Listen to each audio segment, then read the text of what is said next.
কুদরত তোমার চরণ তলায় আমার কাবার কাবা চমচমাতা বাবা আমার কাবার কাবা চমচমাতা বাবা চারশে পায়ে মুখ বলো হাজির সওয়াব পাওয়া যায় কুদরত তোমার চরণ তলায়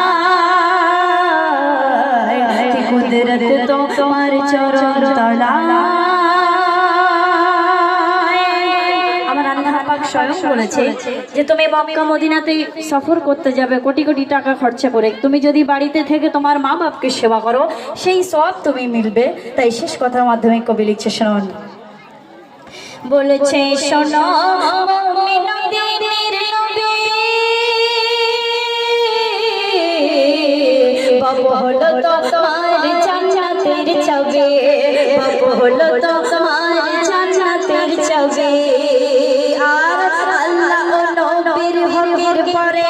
এই বাবাকে ফরজ করে আল্লাহ নবীর হকের পরে এই বাবাকে ফরজ করে আগে বড় কে আসো গো মুমিনের